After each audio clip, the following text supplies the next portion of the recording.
Thank you very much for having me here. Thanks for Daphne for suggesting I parachute in at the last minute. I just happen to have a brief window of opportunity in my busy schedule. I spend a lot of time. I never thought an ex-bureaucrat would end up writing a book, The Economics of Happiness, and suddenly this would become popular and the front shelves of Pearson's bookstores. But when I wrote my book in 2007, it was my mother-in-law who said, "You've got to get this book out. It's really important." And suddenly, the theme of happiness exploded in the United States just before the crash of 2008. And so I feel very blessed that I never thought I'd be a public speaker, but here we are. And I know some of you may have. Has anyone ever heard John Helliwell speak? Well, we usually, John always starts off, John and I got up together, and he used to be my mentor in economics, and he said, the more we get together, the more we get together, the happier we'll be. And that's true in your field, that the more we get together, the happier we'll be. In fact, it's true in the sense that we're social creatures. Our relationships are the most important thing to our happiness.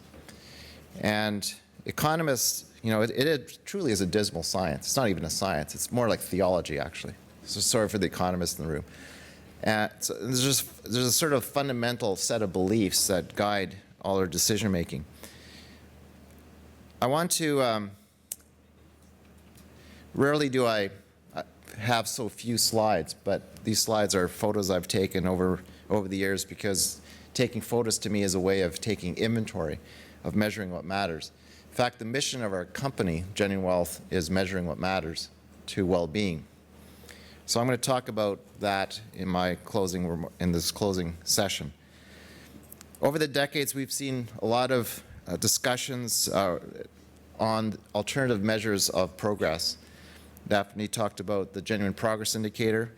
We have discussions today on social impact bonds and social return on investment. I'd like to try to tie all these ideas together into a point of singularity around the theme of well-being. I've spent the last 25 years of my career in the field of economics, and specifically ecological economics. Ecological economists think about the environment as a wholly owned parent company of the economy. The economy is a subsidiary, because without a healthy ecosystem, like the Don Valley, right? The Don Valley is a healthy watershed, right? No, it used to be. We wouldn't have an economy. I was given the auspicious honor of being called God's auditor by my mentor, Herman Daly, in the foreword to my book. Not that he said he could subscribe such an honor from as if God would give me that title. But I'm passionate about accountability, and I know it sounds kind of nerdish, but I'm passionate about demonstrating value for taxes. And it's too bad the Deputy Premier isn't here, Deb Matthews, because I had breakfast with her son this morning. I said, if Deb was here, we'd have some interesting conversations about how Treasury Board could increase its ability to demonstrate value for taxes. My own career started when I was 21 with Coopers and Lybrand, now PwC. And at that time, I had no idea about the foundations of accounting, even though I had studied accounting and finance at the University of Alberta. But it was in my 14 years of the Alberta government that I discovered in the area of performance measurement, so all the things that you're talking about today. Back in 1995, 94, Alberta began to pioneer outcome-based budgeting and accountability. But I realized then we had never actually asked Albertans what they value. So were we measuring what mattered to them? I didn't think, even though Ralph Klein was a populist premier, we never really asked Albertans, why do you live here? Why did you move here from Ontario or Saskatchewan? Why do you stay here? And I think that's fundamental to, if we're going to measure progress, if we're going to measure what matters, we need to understand what we value most. In this pursuit of my own happiness, I discovered the meaning of the words of the language of economics. That the word economy means household management. and I used to freak out my business students and say, what does the word competition mean in Latin? It means to strive together. And my favorite word of all, mortgage. What does it mean? Any francophones out there? It means a death pledge. You know? So isn't that great? We all have death pledges, don't we? And we'd all love to be free from debt, wouldn't we? But you know, the average American today spends 36 cents on every dollar as the embedded cost of interest on the national debt, private debt, student debt, which I'd argue is all unnecessary, but that's for another day. I spent last month, I was in London, England, in the House of Lords. There's a big debate going on right now in London about the nature of money. Not since 1844 have they talked about where money comes from. That discussion's not happening in Ottawa, I can tell you. So why are we so fixated on growth and GDP as if that matters? What if well-being would be the new ultimate bottom line? I believe we're at an important turning point juncture in the history of both accounting, measurement, and economics, where well-being will become the new bottom line for communities, governments, businesses. But how can this happen? First, we have to develop a new approach to measuring what matters to our well-being and our happiness. The model I've developed over the years since leaving Alberta Treasury in 1999 was called the Genuine Progress Indicator, which Daphne talked about. Now, the GPI is a great start. It's like a full cost accounting of GDP, the costs of car crashes and cancer and divorce and things that we would say are regrettable expenses, though I get in trouble when I say divorce is a cost, because it might be good for some of us. But surely we can agree that every car crash, which is a $10,000 incident, is a regrettable event. So why don't we account for these full costs? Why do we have Treasury boards that still use outdated cost-benefit analyses?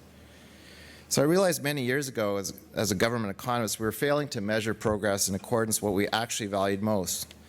We were so fixated on measures of GDP and rises in 2% growth rates in GDP that if we had an index of well-being, like we do today, we have the Canadian Index of Well-being, which I worked on for 10 years, and it got no political traction. It's not adopted by a nonpartisan group in the Parliament in Ottawa. How about Ontario? Ontario now has an Ontario Index of Well-being thanks to the Trillion Foundation.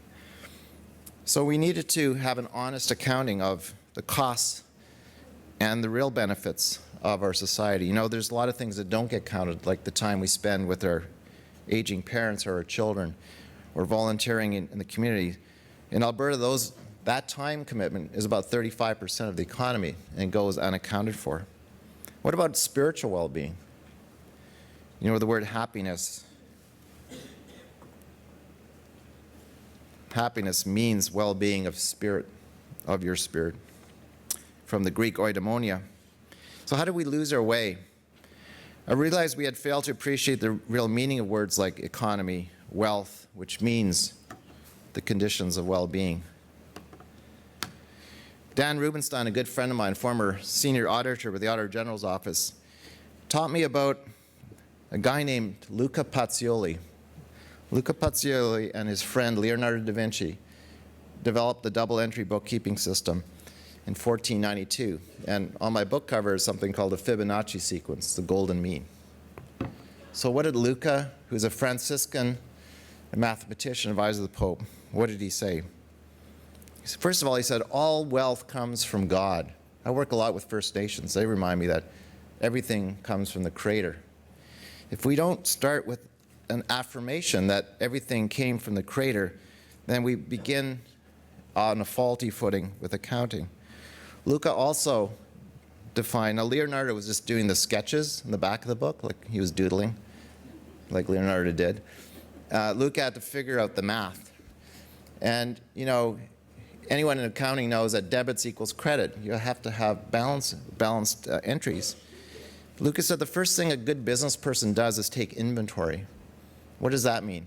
You measure physical things. Like when I did audits with Coopers and Libra, and we went in the Honda dealership, and we counted the Honda Accords in the parking lot, and then we worried about their market value. So it's important to start with go back to basics. We're going to measure what matters by taking the pulse, like an annual checkup of the population of the community. the joy of the children's play, their skill levels, their health, even their spiritual well-being. Luca also said that there's no such thing as profit. There's no such thing as profit in a guild society in Venice, and to this day, accountants still don't have a clear definition of that word. And one of my favorites is the balance sheet. Assets, liabilities, equity. Did you know, some of you probably don't know this, that all governments have no balance sheet? Do you know that Coca-Cola's balance sheet has, you know, Coke's famous for its product, its brand. That brand, which they call their intangible asset, is worth 28% of Coke's balance sheet.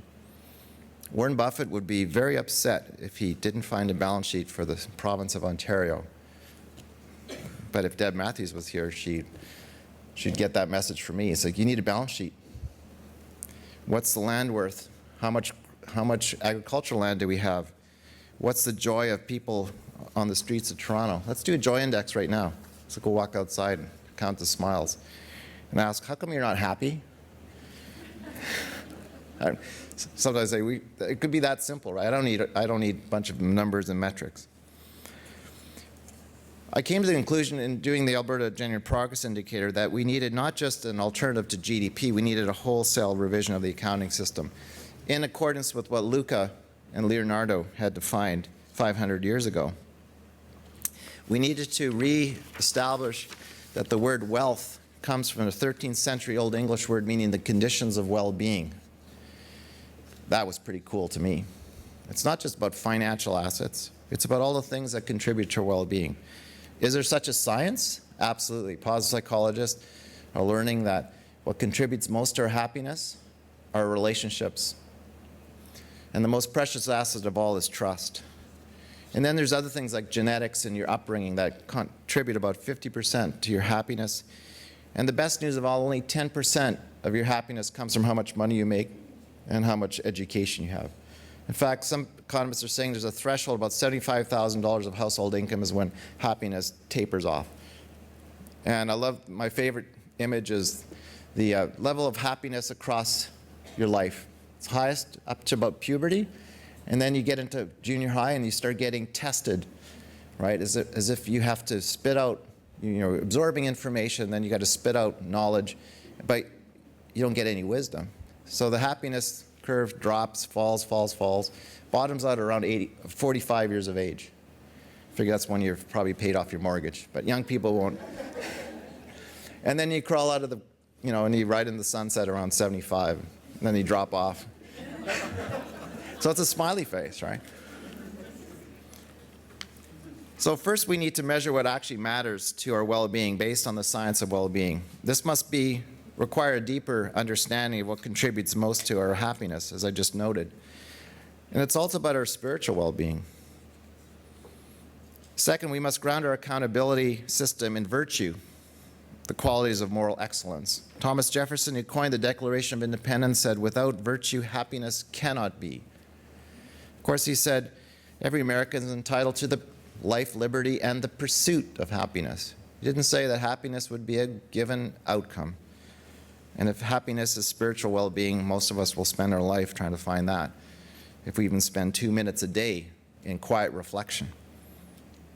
The 4 virtues of Western civilization, I won't ask the audience, but I ask every time I present. Who remembers the 4 virtues Plato defined for Western civilization? Can anyone name one? What?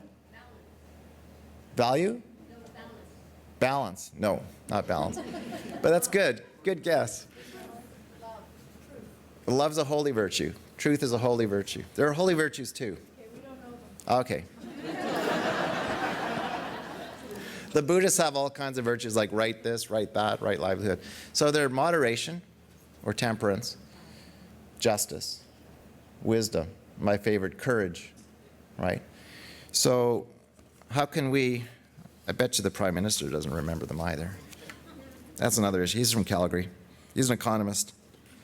Third, we need to take inventory of what matters to our well-being. Taking inventory is the first step in an audit of a company or government. This requires we assess the physical, qualitative conditions of well-being, which I I call the 5 capitals of genuine wealth. These include our human capital assets, our health, our education, our knowledge, our mental, physical, emotional, and even spiritual well-being, what First Nations people know as the medicine wheel. We need to measure our social capital assets. These include the relationships we have with each other, levels of trust, senses of belonging to family, neighborhoods, workplaces, and networks of trust. Companies can do this too. And then we have cultural assets. We have natural capital assets, which include land and natural resources, forests, water, wetlands, species, carbon, ecological services. Built assets, buildings, infrastructure, and financial assets. These assets are defined as something which has the potential of delivering value or benefits. So an asset is something that has a potential of delivering a well-being benefit. That's another accounting lesson I didn't fully grasp at the U of A. Sadly, we have forgotten what assets really are. What are our community assets? Maybe we're already rich and abundant in community assets, but we've never gone and asked our neighbors, what are your skills? Do you have a step ladder? Do you have a lawnmower that we could just share as a community asset? In my community, my neighborhood, we started the cocktail cooperative. What the heck is that? It's like my neighbor said, I like mixing drinks, and so we don't have to drive anywhere. You go over to Whalen's and he mixes drinks, and on Friday night, and we throw $10 in the cigar box, and we're good. Anyone could do that. So the assets are also something that we aspire to being. We need to ask, what is our potential? What is our longing? You know, the Cree have a saying, every child born is an answer to a prayer. And you know, in their culture, the grandmothers, the grandfathers were the ones who said, you know, Daphne, when you were born, I saw potential. You were going to do GPI analysis in Maryland. It's like, no, she didn't. I know my grandmother never said that to me. I'd be an economist. So the truth is, though, we're awash in so-called objective measures of well-being. We are swimming in StatsCan data. We got all kinds of data, and we tend to defer to those data sets because, well, we have time series, right? But I'd question even if those are meaningful measures of progress. Maybe we'd better have to actually ask people, ask Canadians about their lived experience, their expectations of their happiness. Is there such a survey in Canada? No. They ask you life satisfaction. That's great. Life satisfaction in general is about equal across the country. It's highest in PEI, Newfoundland. Smaller communities have higher life satisfactions. But in general, 92% of Canadians say, I'm happy or very happy with my life. So not bad. We rank very high, top 10 in the world in happiness as a nation. So if we measured well-being in accordance to the determinants of well-being, what would this look like? Well, we'd ask people, what do you love about where you live? What is that keeps you living in the place and raising your children here? What about your spiritual well-being? Something I'm doing now is going beyond those objective measures to balance the objective measures like crime rate with perceptions of safety. You know, we always joke with my older friends, like 50-something friends, and saying, do you remember when you were growing up, you had to come home when the street light went on? And today we're so afraid of our kids even walking around the block. It's like, what happened? That's only one generation. Become so fearful. One of the examples, I've had the pleasure of working as a senior economist advisor to the City of Edmonton, where we developed the first genuine progress indicator for the city, which looked at 50 indicators of well-being going back to 1981. And I was able to show that even though the GDP was going up, our index of well-being had peaked in 1981 and sort of gone flat. I was able to show council and the mayor that the relationship between taxes and the well-being index. In fact, in the last 10 years, they've been going up together. So you could say, hey, things are getting better and your increasing taxes seem to be resulting in improved well-being conditions. Last year, I was hired by the town of Olds, tiny Alberta rural community, 8,200 people, and we did a forensic study of well-being. And we asked some of these questions as they were asking in Bhutan. What is your perception of trust of your neighbors, of local business? What is your self-rating of your spiritual well-being? How about your sense of belonging to community? And we found some interesting results. Sense of belonging was lower than we even expected. Sense of exclusion because of race, color, language was higher than we expected. So we flagged these as potential social liabilities, liabilities that may end up eroding the social fabric of this tiny community. And we asked teenagers and we asked 85-year-olds the same questions. It took 6 minutes. And we had the mayor kind of championing it because you need a campaign to get people to fill out these surveys. But we asked the question not based on your opinion, but on your expectations, your own expectations of well-being, so we get a different response rate. So the fourth thing in this kind of assessment of well-being of communities is to develop that balance sheet, the assets, the liabilities, and my favorite, the distribution of wealth or well-being. How does well-being map across postal codes? What's the distribution of well-being in Toronto? What's the health of the watersheds and the state of our wetlands or the carbon account? So a balance sheet for Toronto or Ontario is then prepared. This would include a full qualitative, quantitative, and monetary evaluation of the assets.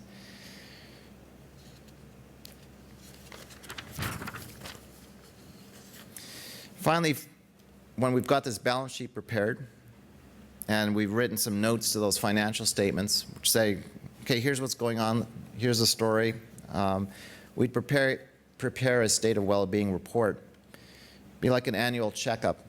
And the well-being report would celebrate the assets of the community, but also identify the risks to well-being, the so-called liabilities, and be honest about the distribution of well-being. Because I think the game would be, I want to ensure that the well-being conditions across Edmonton are more evenly distributed. I know that the social determinants of health result in poor health outcomes, that poverty results in poor health outcomes. We know all that stuff. But it's also true that communities are rich in assets. We have to be honest about our environmental liabilities, like the tailing ponds in Alberta, which don't belong on any, well, actually they don't sit on anybody's books, including the province or Suncor Energy.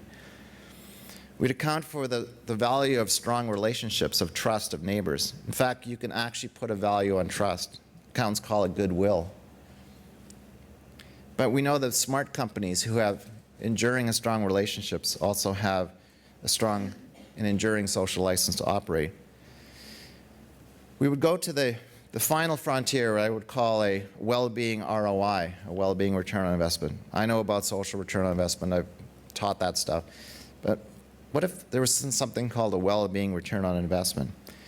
Two examples of this work include my work for the BC Construction Association, which has a skills development program that takes an unemployed person or underskilled person and accelerates into the labor force. So we said, let's do a well-being return on investment analytic on this program. And the Deputy Minister of Labor came into the presentation, and it was awesome. I did all the numbers. I said, look, it takes about a year to recover the government, the $5,000 per person investment. And he said, yeah, this sounds good, sounds really good. And then Lisa Stevens, who used to be a VP at Sony in New York, come back to Victoria because her dad was dying. And she did these beautiful little video vignettes of these people who went through the program. And I thought, all the numbers in the world doesn't cut it when you listen to these personal testimonies about how this improved their life and their kids' sort of sense of dignity and pride in their parents. So that's the kind of stuff that we need to combine good storytelling with good analytics. My other favorite project was for Ducks Unlimited Canada. And Ducks Unlimited secures wetlands, right, for hunters. But what they're actually doing is securing a natural capital asset that doesn't sit on the Government of Canada's balance sheet, or Ontario's, or Manitoba's. And when you protect a wetland, you actually are you're actually investing in something that cleans water, that results in a direct reduction in water treatment costs. And I showed Ducks Unlimited that $1 of government investment January 1st comes back full life cycle July 17th. Do you like that return on investment? that's impossible. We can't tell Flaherty that, when he's still alive. He says, yes, you can. You can legitimately say, this is the return on that tax dollar. We can apply this to investment decision-making, banking. I had the pleasure of meeting merchant bankers in London a few weeks ago saying, we can change the whole way investment decisions are made based on well-being metrics, based on understanding how real assets deliver value, better assessments of risk. So I believe we're in a new frontier.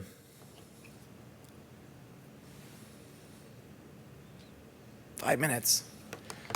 Okay, the ultimate mission statement was what? Star Trek, right? It's got to be. Space, the final frontier, right? So I think this is where we're going. This is a photo of the sunset over Tahiti. I'm also an advisor to Tahiti. Yeah, it's pretty rough. I was telling Daphne, I was like, yeah, I was swimming with humpback whales last November. And so we got some funding together. The Senator of France has secured funds to do a test study of the well-being of his community on the island of Tahiti. And we're going to go and we're just going to talk to people. We're going to ask them about what brings them joy. It's called Économie de Bonheur, right? And they're weird. They're French, and they're Maori. They're like complicated. They never get back to you. They're terrible at email. Whatever, they live in paradise. Why rush? So these are some of the examples where I've been able to play with China for 3 years on something China calls Xiaokang. Xiaokang is their national economic policy since 1991. Most Westerners never heard that word. The word is a Confucian word meaning well-being. And when I was lecturing in Shanghai last year, I said, Professor, what you're talking about is our fundamental, it's an ancient idea. And I said, yeah, but the West, can you imagine Mr. Harper saying, well-being will be Canada's national economic policy? Wow. Anyways.